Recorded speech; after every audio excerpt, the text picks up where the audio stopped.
एक ऐतिहासिक दिन, और ये ऐतिहासिक दिन हम सबके लिए सोचने का विषय है। नहीं सोचेंगे, नहीं तैयार होंगे तो सब चीजें खत्म हो जाएंगी। क्योंकि मुझे 3 बजे एक और सभा को संबोधन करना है, तो मैंने प्रधान जी से कहा कि मेरे हाथ में दे दो जल्दी माइक में अपनी बात रखूं। तो बहुजन समाज में जन्मे सभी संतों, गुरुओं, महापुरुषों को नमन करते हुए और सबसे माफी चाहते हुए आज बस मैं माननीय काशीराम साहब के साथ जो है उनसे जुड़ी बातों पर चर्चा करूंगा और आपसे जो है निवेदन चाहूंगा कि आप मेरी बात को गौर से सुने। क्योंकि अभी मैं वहां बैठा था तो हमारे नौजवान साथी फोटो खिंचवाने आए थे वहां, और एक अच्छे वक्ता यहाँ बोल रहे थे, तो मुझे महसूस हुआ कि हमारे लोगों ने हमारे जो वास्तविकता में विचार है उन पर ध्यान दिया ही नहीं है। तो विचारों की तो लड़ाई है, यहाँ विचारों की तो लड़ाई। एक तरफ गैर बराबरी पर आधारित तमाम तरह की संस्थाएं, दल, संगठन है, एक तरफ मानवता पर आधारित संगठन है, एक तरफ मानवता पर आधारित पार्टियां हैं, और गैर बराबरी की तो लड़ाई है, तो विचारधारा की लड़ाई है। तो अगर विचार को सुनेंगे नहीं, जानेंगे नहीं, उस पर अमल नहीं करेंगे तो बताओ कैसे बड़ा हो जाएगा। तो आज माननीय काशीराम जी की 87वीं जयंती, और जो बात मैं आपसे कह रहा हूं ये बहुत जरूरी है सुनना, कि मैंने बाबा साहब को बहुत करीब से पढ़ा। जब हमारे घर नहीं थे तब बाबा साहब ने कहा कि जाओ अपने घर की दीवारों पे लिख दो कि हमें इस देश का शासक बनना है। तब हमारे लोगों पे पक्के मकान भी नहीं थे, दीवारें कहां से होंगी, लेकिन एक सपना था कि आने वाले कल में जो संविधान मैंने दिया है, इसमें जो वोट की ताकत मैंने दी है, इसमें जो तमाम तरह के संवैधानिक अधिकार मैंने दिए हैं, जिस दिन हमारे लोग पढ़ लिख के समझ के तैयार हो जाएंगे और अपनी जिम्मेदारी को समझेंगे तो इनके घर भी बन जाएगा। इस सपने को ये लोग जिंदा रखेंगे। और बाबा साहब के जाने के बाद वो सपने जो है मर गए, वहीं के वहीं रुक गए। क्योंकि कहते हैं कि विचार, व्यक्ति मर जाता है तो विचार भी मर जाते हैं। लेकिन बाबा साहब अम्बेडकर से सवाल हुआ था कोलंबिया यूनिवर्सिटी में, कुछ बुद्धिजीवी लोगों ने पूछा कि बताओ डॉक्टर अम्बेडकर, अगर व्यक्ति मर जाता है तो विचार मरते हैं नहीं मरते हैं? बाबा साहब अम्बेडकर ने कहा कि व्यक्ति मर जाता है, विचार भी मर जाते हैं, अगर उन विचारों का प्रचार प्रसार रुक जाए तो विचार भी मर जाते हैं। तो आज हमारी बुआ जी यहाँ हमारे संरक्षक रूप में, हम सबसे बड़ी हमें आशीर्वाद देने के लिए यहाँ बैठी हैं। विचार ही तो मर गए हैं, विचार ही तो रुक गए हैं। जिन्होंने काशीराम जी का कैडर लिया, तमाम लोग अभी मुझसे कह रहे थे राय साहब कि मैंने 81 में लिया कैडर साहब से। तमाम सीनियर लोग यहाँ बैठे हैं और बुद्धिजीवी लोग यहाँ बैठे हैं। कैडर ही तो खत्म किया और जो नारे थे वो सब बदल के रख दिए। और देखो कैसे बताता हूं, बहुजन हिताय से क्या होंगे, बहुजन सुखाय से क्या होंगे, और कह रहे हैं जिसकी इतनी संख्या भारी उसकी इतनी हिस्सेदारी। तो बताओ किसकी संख्या भारी और किसकी हिस्सेदारी? जो लोग आपके हाथ का छुआ पानी नहीं पीते उनको नेतृत्व दे दिया है कि वो विधानसभा लोकसभाओं में आपका नेतृत्व कर रहे हैं। जिन्होंने गैर बराबरी पे आधारित व्यवस्था को चलाया, पाला, पोसा और आप पर लागू करके रखा, आपको बिठाड़ के रखा, आपको दबा के रखा, आपको लगता है वो आपके अधिकारों में लड़ाई लड़ लेंगे? आपको लगता है वो आपका भला कर देंगे? जो आज भी आपके तमाम तरह के अधिकारों से परेशान है और सोचते हैं खत्म हो जाए और उसके लिए नए नए रास्ते ढूंढते हैं। आरक्षण के खिलाफ आंदोलन करते हैं, SC/ST के खिलाफ आंदोलन करते हैं, संविधान के खिलाफ आंदोलन करते हैं, संविधान को जलाते हैं। आप उनके भरोसे पड़े हो। आप कहते हो बीजेपी कांग्रेस जो है यहाँ अपनी, आप हमें अभी हमारा भैया कह रहा था कि कहते हैं कांग्रेस अपनी पार्टी है, हमारी सरकार है। इस सरकार में कहा है हम? एक अभी मुझे पार्टी ने दिया कि बताओ, उनका नारा था कौन सा? राइट टू एजुकेशन एक्ट जो है ना, सरकार बनने से पहले, मैं बस आपकी आंखें खोल रहा हूं, आपको सब पता है। उन्होंने कहा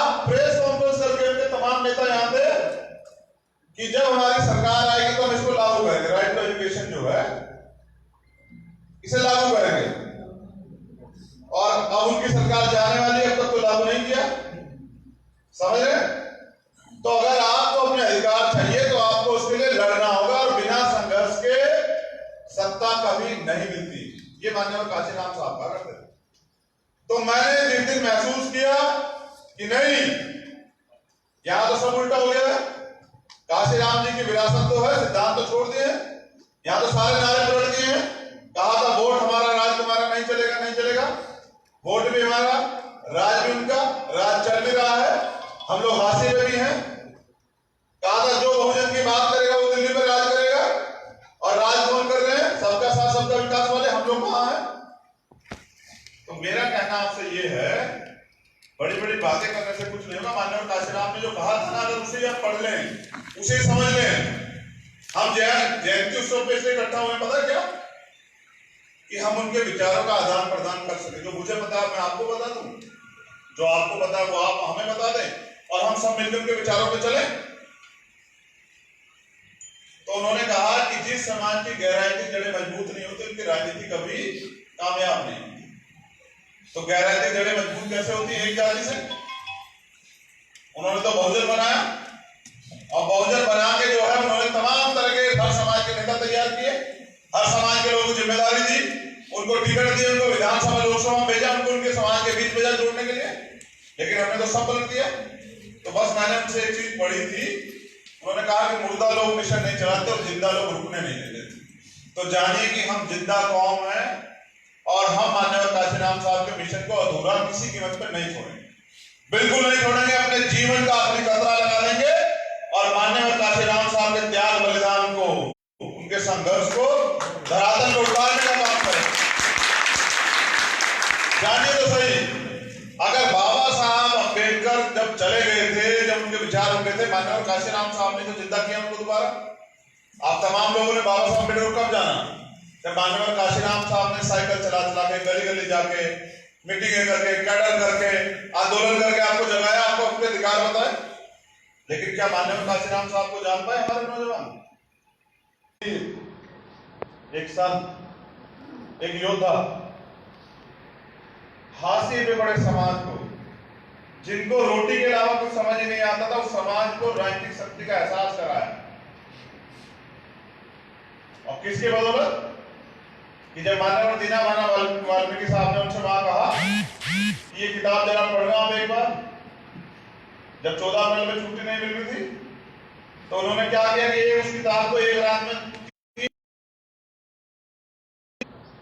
विचारों से, तब फिर क्या हुआ? मिशन में लग गए, सारे काम छोड़ दिए।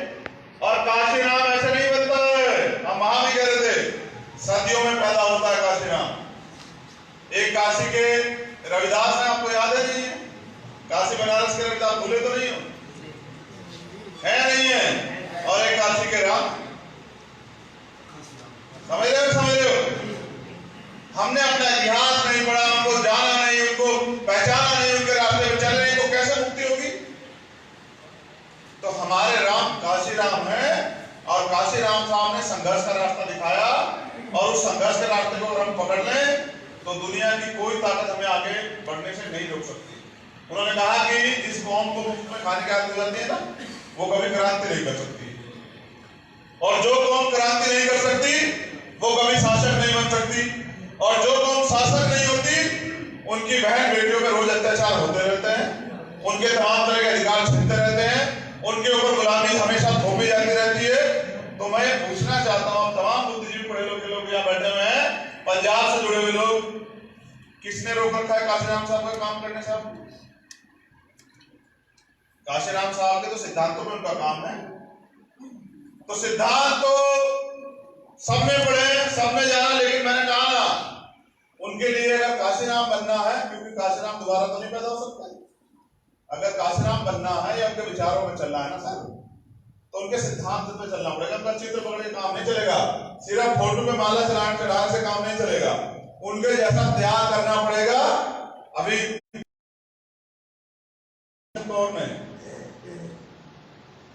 सब कहते हैं काशीराम उनके घर जन्मे, और किशन कौर मां ने कहा कि कैसा काशीराम जैसा खुद किसी के यहाँ जन्मे, क्योंकि तड़प रही थी मिलने से, नहीं मिल पाई। ऐसे थोड़े बने काशीराम, संघर्ष किया, बलिदान किया, बाबा साहब के त्याग को कुर्बान कर दी, तो अपनी पूरी जिंदगी कुर्बान कर दी, नौकरी छोड़ दी, घर छोड़ दिया, परिवार छोड़ दिया, सबको 1 इंच जमीन नहीं लेके गए। ये बैठी है आपके सामने, बताओ क्या देके गए? 1 इंच जमीन नहीं, 1 बैंक अकाउंट नहीं, क्या लेके गए? कुछ भी तो नहीं। और देके किसे गए? आपको और मुझे, हम सबको। तो मेरा कहना यह है कि खाली नमन करने से जयंती वास्तविकता में आप चाहते हैं आपकी मुक्ति के रास्ते खुले, आपके लिए आजादी जैसा जीवन हो, आपके लिए आपके अधिकार आपको मिले, आने वाला कल, आने वाली पीढ़ियां इस देश में सुरक्षित रहें, तो आपको राजनीतिक शक्ति का निर्माण करना पड़ेगा। वो सैद्धांतिक शक्ति मुझसे आज समर्थक भी कहते हैं, विरोधी भी कहते हैं, कहते हैं भाई साहब 15 ग्राम 50 मूवमेंट चलाओ, काशीराम जी की मूवमेंट ही रास्ता है। तो मैं पूछना चाहता हूं, जो मूवमेंट 12 साल में राष्ट्रीय पार्टी बन गई थी, उसको क्यों बदला? वो बहुजन के सर्जन क्यों की? जब वो बहुजन पे समझिए कि जब एक रास्ते पे चल के आपकी मुक्ति का रास्ता खुल रहा है, तो सत्ता मिल रही है, आप क्यों बदल रहे हैं? तो मुझे किसी से कोई मेरी लड़ाई नहीं है, मगर मैं कहता हूं कि अगर काशीराम साहब का सपना पूरा करना है तो हम सबको मिलकर अपने जीवन का जो है अमूल्य समय वो उनकी मिशन मूवमेंट में लगाना पड़ेगा। उनके सपनों पे सबसे पहले तो उनको पढ़ना और जानना पड़ेगा। समझे? तो भाषणों से पेट नहीं भरता, पेट भरने के लिए राशन की जरूरत होती है, और सरकार बनाने के लिए राजनीतिक शक्ति की जरूरत होती है। तो उन्होंने फॉर्मूला दिया है, N × D × S = चेंज। और ये हिंदी में मैं समझा देता हूं, ये 3 अंग्रेजी के वर्ड है।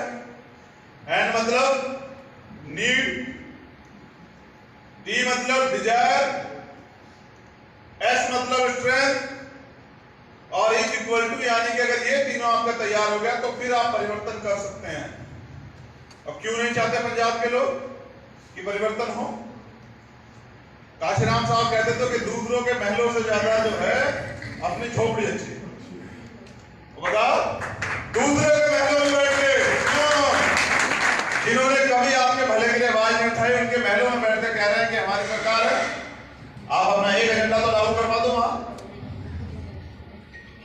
आपका आने वाला भविष्य क्या है? आपके नौजवान और उनकी पढ़ाई का रास्ता बंद कर देगी सरकार, तो आप पढ़ाई का रास्ता खुलवा दो सरकार से।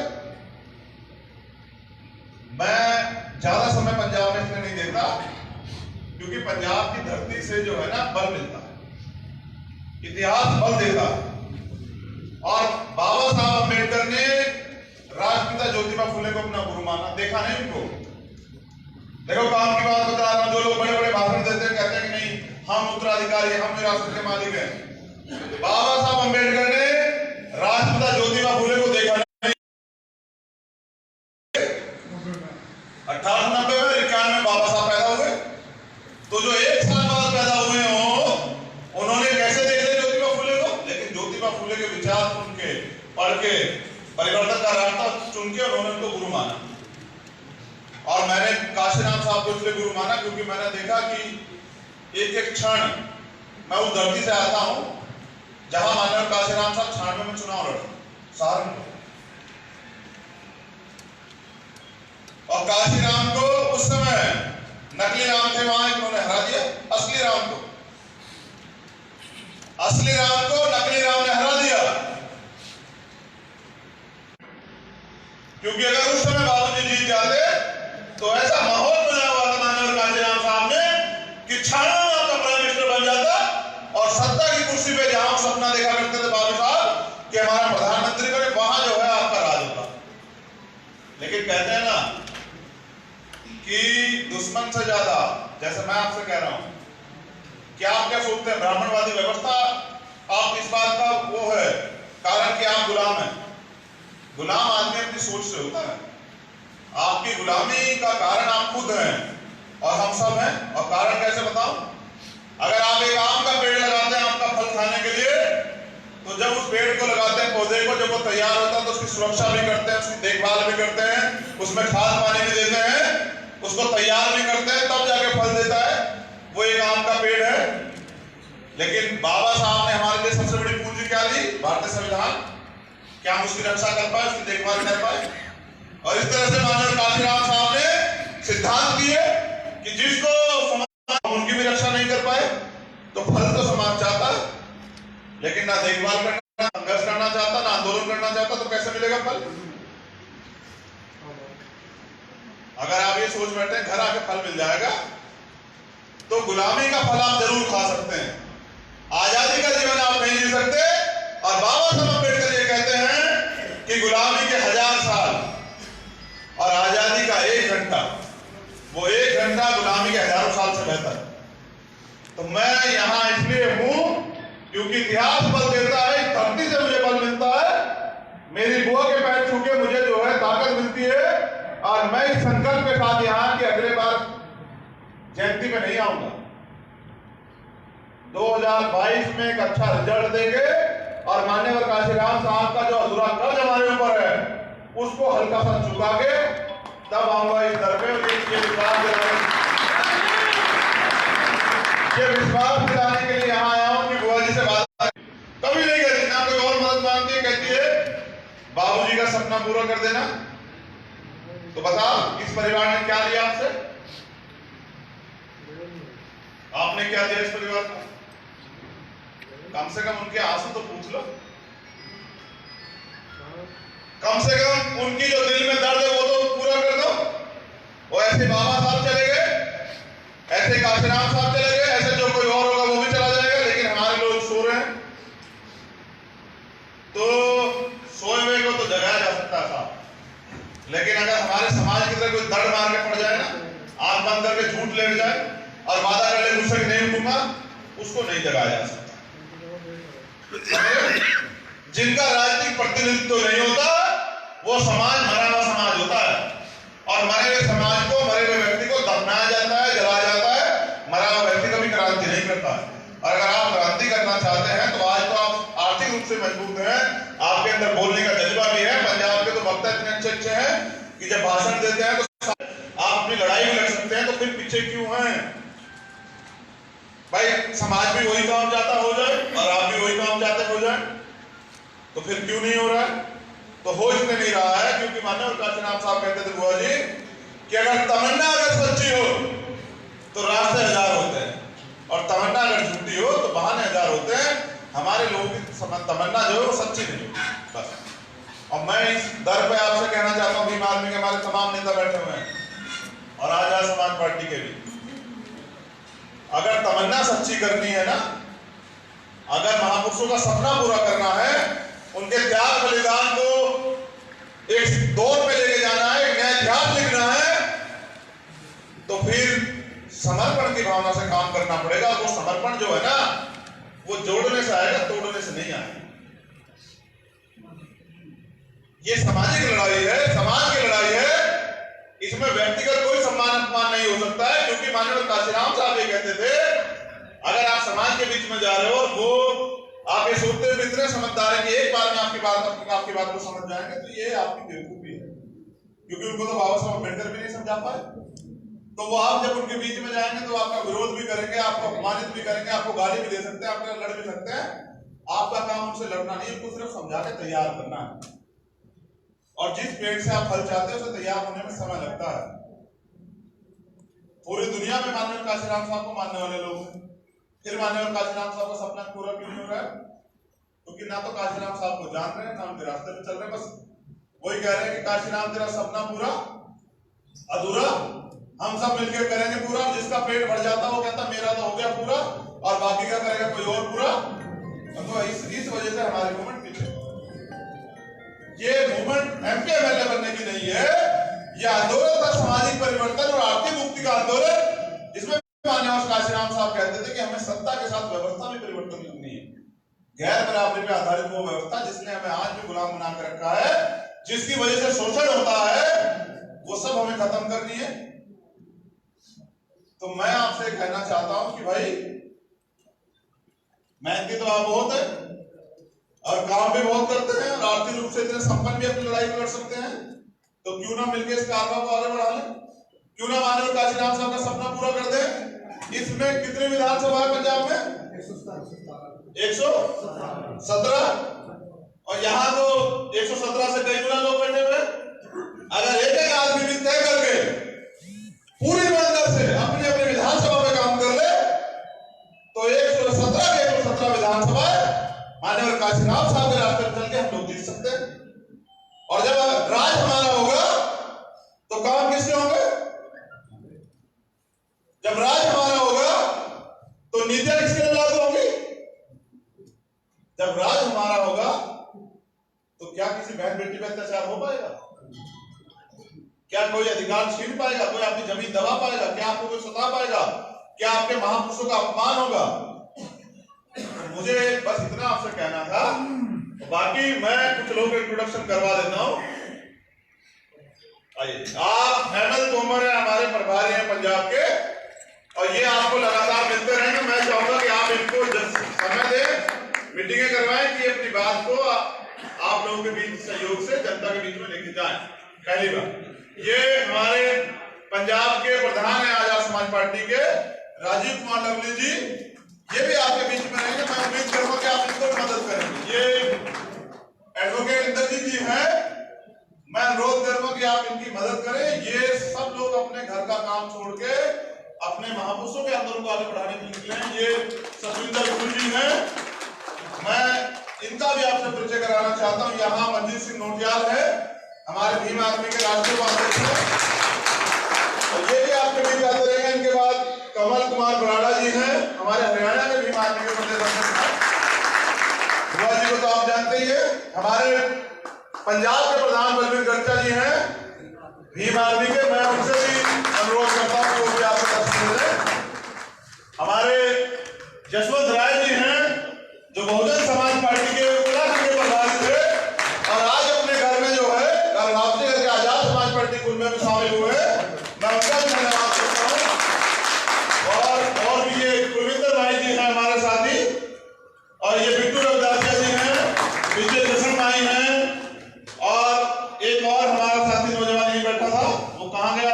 हीरापुर हॉस्पिटल चला गया है। ये अरुण भट्टी है, नौजवान नेता हमारा। दो बड़ी ताकतें हैं यहाँ शेड्यूल कास्ट की, रविदास भाईचारा और वाल्मीकि भाईचारा। और मैंने इस नौजवान में वो आग देखी है ना, मैंने इसको सुना है। मैंने इससे ये तो नहीं पूछा कि तेरा बिजनेस कितना, मैंने नहीं पूछा इससे, बस मैंने इसके आगे आग, इसके अंदर आग देखी, परिवर्तन की, और इसने कहा मैं कुछ करना चाहता हूं। तो हमने कहा तुम कुछ करना चाहते हो तो फिर तो आ जाओ, तो मिलके जो है कुछ करते हैं, इस पहले से भाईचारे को मजबूत करते हैं। क्योंकि टुकड़ों में बटा हुआ खंडित समाज जो है कभी शासक नहीं बन सकता, तो पहले अपना भाईचारा मजबूत करना पड़ेगा। और ये नौजवान नेता है, एक बार शकल आप देख लें, और आने वाले समय में ये आपको अपनी मेहनत से पहचान बनाएगा। जैसे माननीय काशीराम साहब ने अपनी मेहनत से पहचान बनाई। उनके पिताजी तो नहीं मुझे लगता मुख्यमंत्री थे, या उनके दादा मुख्यमंत्री रहे हो, प्रधानमंत्री। तो बस मेरे अंदर एक ही खामी है कि मेरे पीछे कोई टैग नहीं है कि मेरे दादा मुख्यमंत्री थे, मेरे पिताजी मुख्यमंत्री थे। मैं तो एक गरीब हेडमास्टर का बेटा हूं, बिकाऊ नहीं, समझ रहे, टिकाऊ। और वो नोट नहीं बना, ये मेरे ड्राइवर का घर है। मैं यहाँ इसलिए आता हूं अपनी संतुष्टि के लिए कि उनके चरणों में हाथ रख के कह सकूं कि मैं आपके अपने जीवन का आखिरी कतरा कतरा लिखा दूंगा और कभी बिकाऊ नहीं बनूंगा पूरी जिंदगी। और वो नोट नहीं बनेगा जो मुझे खरीद ले, तो बस उनसे और इस परिवार से आशीर्वाद लेने आता हूं, क्योंकि काम तो हमें जाकर फिर जमीन पे करना है। क्योंकि मेरी दूसरी जगह संबोधन का समय होगा। 1 मिनट में कहना चाहता हूं कि जो पहले से तैयार लोग हैं वो, और जो कैडर से तैयार हो रहे वो, अगर जोश वाले लोग, नौजवान लोग और अनुभवी लोग, जो पुराने लोग अगर वो इकट्ठे हो जाए, तो जागे हुए लोग और जगाए गए लोग इकट्ठे होकर ताकत बन सकते हैं। और जिस दिन आप पॉलिटिकल ताकत बन जाओगे, तभी समाज का भला जो है हो पाएगा। और ना मैंने कहा कि दूसरों के महल से जो है ना अपनी झोपड़ी बेहतर होती है, तो ये आपकी अपनी झोपड़ी है, ये गरीब की कुटिया जो है, लेकिन ये स्वाभिमानी जिंदगी है। समझ रहे हो? मैंने पहले भी कहा था ना कि जो लोग आपके हाथ का छुआ पानी नहीं पीते वो आपकी लड़ाई नहीं लड़ेंगे। ये लड़ाई तो आपको अपने बलबूते लड़नी पड़ेगी। और जिस दिन आप बाबा साहब के दिखाए रास्ते में चलकर राजनीतिक सत्ता प्राप्त करोगे तो वो लोग जो आपको अछूत कहते हैं, आपका छुआ पानी नहीं पीते, तो वो आपके पैरों में पड़ के जो है वो आपसे कहा करेंगे मालिक हमारे लिए कुछ व्यवस्था करा दो। बहुत मंगल कामनाएं माननीय काशीराम साहब के 87वें जन्म दिवस पे, आजाद समाज पार्टी के प्रथम स्थापना दिवस पे, और बुआ जी का आशीर्वाद हम सब लोगों पे बना रहे, हमारे संतों गुरुओं महापुरुषों का आशीर्वाद बना रहे। फिर आपसे मुलाकात होगी। तत्काल में मेरा दूसरा जो है संबोधन है, मैं तोमर जी से निवेदन करूंगा कि वो संभाले और मैं शायद उधर बैठ के जो है वो संबोधन कर दूं, वहां भी आप लोग इंतजार कर रहे हैं, ठीक है? तब इतना फिर मैं मिलकर एक बार निकल जाऊंगा। तो बहुत बहुत मेहरबानी आने के लिए। और हमारी छोटी बहन जी, तुम्हारा नाम क्या है? अच्छा, ज्योति नारायण चंडीगढ़ से है। देखो उसके अंदर है समाज का मिशन का काम करना। ये हमारी चंडीगढ़ की नेता है हमारी, उसके अंदर तो है काम करने का हौसला, वो तो वहां चल के यहाँ आई है। तो एक चीज तो तैयार हुई है कि बहुजन समाज में दोबारा से हौसला आगे बढ़ने की हिम्मत देगा। और आप सबके लिए मंगल कामनाएं, हमारे गुरुओं महापुरुषों के आशीर्वाद पे बना रहे। जय भीम, जय भारत, जय संविधान, जय गुरुदेव, धन गुरुदेव। और मान्यवर साहब काशीराम तेरी सोच पे तो ठोक के पहला देने के लिए ना पहले ठोक के खड़ा होना पड़ता है, ठीक है? तो यहाँ खड़े होइए मैदान